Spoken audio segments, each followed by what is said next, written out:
Okay, moje vprašanje se nanaša na zgubljenost na točki, kjer sem.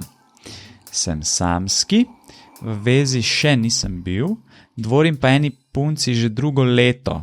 Verjetno je odveč, če pripišem, da zaenkrat neuspešno. Haha.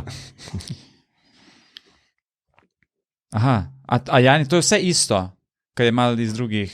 Ja, to je vse. Okay. No, iščem stanovanje, seveda za najem, ker si nakupa ne morem privoščiti in tudi sicer se zanj ne bi odločil zaradi nerealnih cen stanovanj, glede na povprečne slovenske plače in glede na plačo, ki jo bom ob redni zaposlitvi prejemal.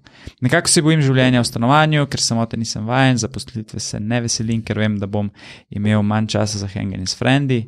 Hvala in vse dobro. Ok, zdaj pa prvo. Tvoj nasvet pri neuspešnem dvorjenju simpatiji, ki ima zelo malo časa zaradi študija medicine in mnogih študijskih dejavnosti, bi mi bilo jasno, da pač ni zainteresirana zame, potem pa me vsakih nekaj mesecev preseneti in me ona povabi, da se dobiva. Pa mi spet nič ni jasno. Uživo je energija super, piševa si praktično nič. A najprej to, pa pol drugo. Se strinjam. Ok, najprej to. Jaz bi tle prvo rekel to. Jaz še nisem spoznal nobene punce, ki je toliko busy, da se ne more skoraj vsak dan dobiti z menoj. Kaj šele, da ima samo na 6 mesecev časa. Ever. V Sloveniji to ne obstaja. Če nima časa zate, to pomeni. Nimam časa zate. Ja, resnica boli, ampak boš da jo čim prej slišiš. Tako da... Ni kaj za dodati. Ja, nima časa zate, stari. Jaz to vedno rečem, mogoče ne opazuje, to se meni tudi nekajkrat dogajalo v življenju, ne opazuje, koliko energije mu uteka zaradi tega razmišljanja o tej baby in bo hitro prišel do zaključka, da se ne splača mentalne energije. Lahko se dobi z njo, ko ona povaba, ampak to premlevanje te ubija. Ja. Jaz sem tudi že to komentiral na tem podcastu. Da si se v friend zone, ampak to si sam naredil. Se tako, kaj je tudi pisal, vidim, da je vse, da veže. No. A veš, kaj je napisal, najbrž. Ja. Skensli pa naprej. Mentalno skensli, mentalno. Ja, še boš. Nekaterim je lažje, da rečeš, ok, skensli za enkrat, 5 naprej, pa mogoče. Ti pač na nivo, da te ona več ne da v ta friend zone, lahko še vedno čez 5 let prideš nazaj. Pa. Zdaj tukaj prijemo do razlike, kako nekdo sliši skensli. Ja, to je fajn. Skenslaš lahko, ampak spet govorim samo notranje. Skensla pomeni, zamero imam do nje, ker me zavaja, pa jezen sem, pa s tem čustvom bom jaz to dol potisnil, kar čutim, kar si želim, ne? In tako sem jaz skenslil, ne bom se več z njo ukvarjal. Ne? To je na dolgi rok zelo slaba pot. Kar pa jaz rečem skensli, pa bolj mislim to, da spustiš čez sebe, da ni nobene zamere do nje, nobene zamere do stvari, ki se ti je dogajala in greš pač naprej. Ne? In to sta dva ful različna pristopa. Navzven pa lahko zgleda zelo isto. In veliko ljudi, ki cancela, dela to z jezo pa zamero. Ne? In to te bo, ko bumerang se ti vrne nazaj, ta potlačena čustva in vse. Ne? Mogoče pri drugih bejbah ali pa podobno. Ne? To si ne smeš pustiti, da se naberajo te svinjarije znotraj tebe. Ne?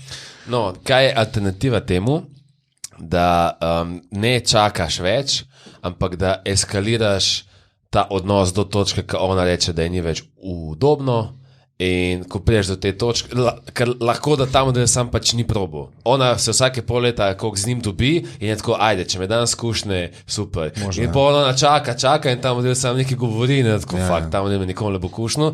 Pa če 6 mesecev spet malo izobupa, si spet z njim dobi, ajde, se zdaj bo pa dobo pogum, in pa spet čaka 2 ure, on tip že pove 100 zgodbic, in tako, tam. Tako da, mogoče alternativa, da skensla je to, da step upi, ne vem, malo prim za roko, malo probi dati lupčka, da vidiš, kaj se dogaja, ker mogoče boš lahko v enem dnevu davč prišel, do zdaj nisi, ker si imel umitve v svoji glavi.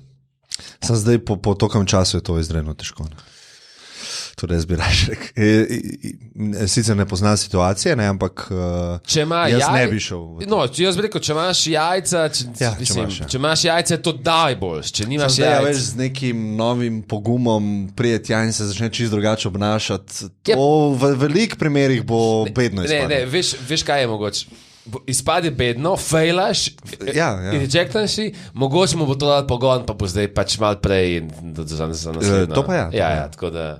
Jaz bi definitivno probil, če bi jaz bil v tej situaciji, bi šel pa probil na naslednjem zmenku, da videti, kje je meja, da bi dobil ja ali pa ne, on zdaj nič ne ve. On ne ve, a je ja ali pa ne. To je v bistvu slabše. To je najslabše. To je največji pain. Okay. No, plus, jaz bi to dodal, ne vem, če se vi strinjate, če startaš projekt, je fajn imeti na začetku par projektov v paci. O čem zdaj govorimo? O biznisu ali o bebah? O bebah.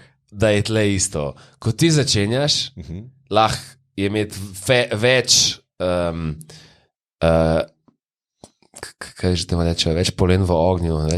Več žezel. Tako, več žezel v ognju. To ni varanje. Pač pišeš si lahko na začetku z večjimi in boš dosti manj nidi izpadel, kot če 6 mesecev čakaš na odgovor ene in vmes se z menem ne pišeš. Tako da, kar pogumno se z malo večjimi piš, tudi ko štartaš projekt, pa čist ne veš, malo več štati, pa viš, tako jih par odpade na začetku, pa tiskaj boljši, pa greš resno v njega. Ja. Jaz jaz samozavesten, da sem dal že najboljši možen odgovor v enem od prejšnjih dialogov. En izmed prvih dialogov, po mojemu. Ja, to so bili na začetku. Ja. Golden.